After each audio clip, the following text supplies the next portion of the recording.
A design problem is never solved on one scale level alone.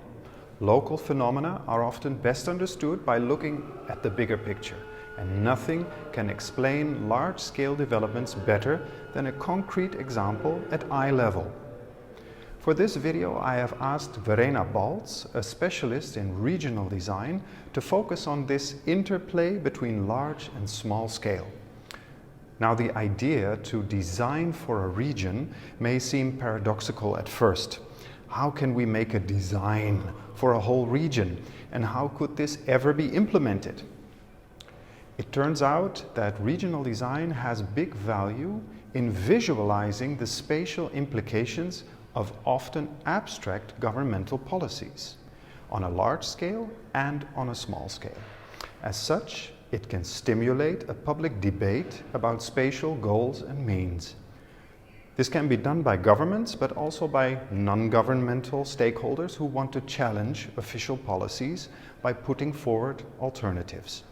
Regional design can be a powerful tool to stimulate the discussion about a fair distribution of people, connections, and places. Let's look at some examples from the Dutch context that can illustrate the basic properties of regional design.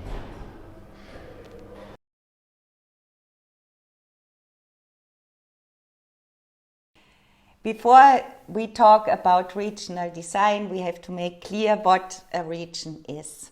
This is, in fact, a difficult question because you can define a region from many different points of view. For example, most European countries have defined metropolitan regions as a group of cooperating municipalities. This is an administrative point of view.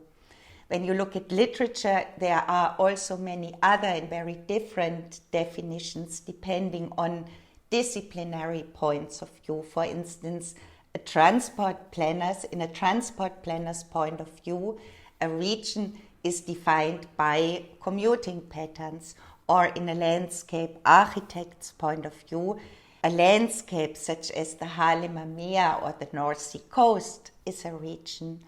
Or in a cultural historical perspective, a region can be defined by traditionalized practices such as the production of cheese or wine or flower bulbs.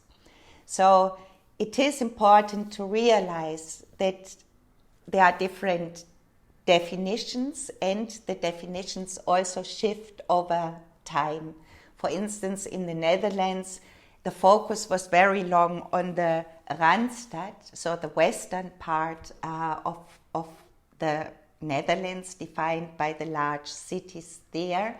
And later on, planners looked upon the north wing of the Randstad as the most important region, or the Amsterdam metropolitan area. So these understandings shift. Regions themselves change, but also our understanding of what a region is changes.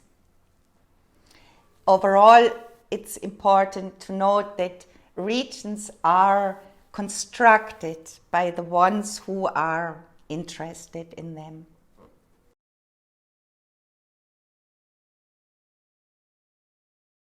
For an understanding of the role of design in spatial planning, it is important to realize that a region generally has not one single owner for whom a regional plan or design would make sense.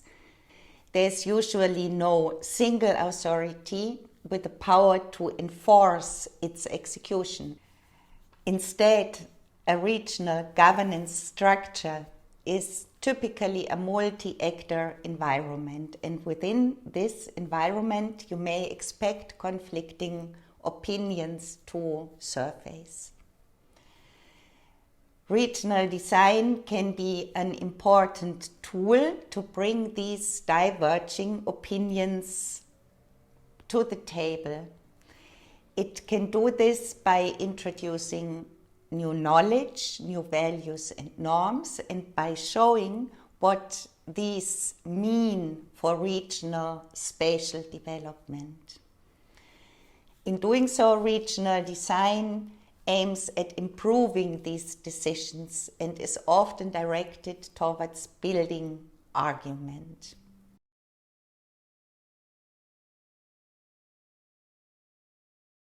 In regional design, it can take a long time before effects become visible, but these effects can also last a very long time, shaping policies or conceptual ideas about spatial development for years or even decades.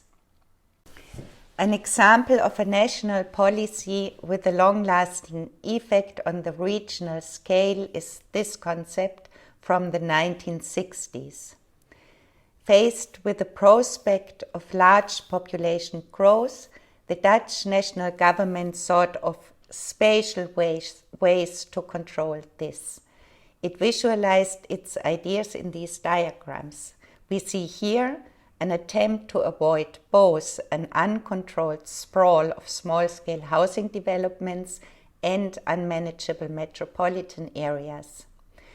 The alternative presented here, where you can see new urban cores, became known as bundled deconcentration. Later concepts such as the compact city stressed urbanization within existing urban centers. Imagined spatial solutions like this have far-reaching effects on urbanization in the Netherlands. They have shaped, for instance, the relation between urban cores and their peripheries.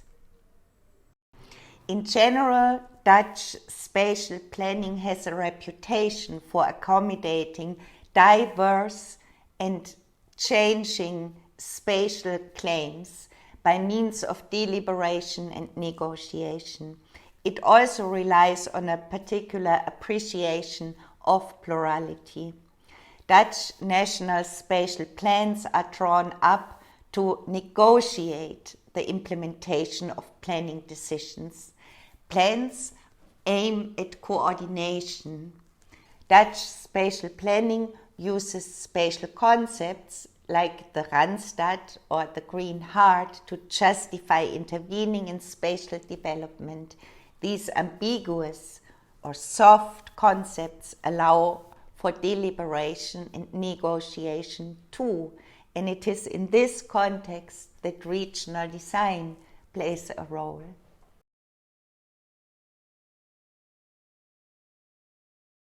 A regional design product is in principle no different from any other design products in other design disciplines.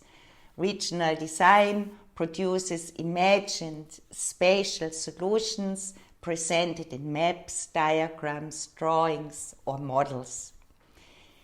The performance of design in the realm of planning are different. When used in the realm of planning, design is directed at improving planning decisions or measures, not in execution like you would in building a house.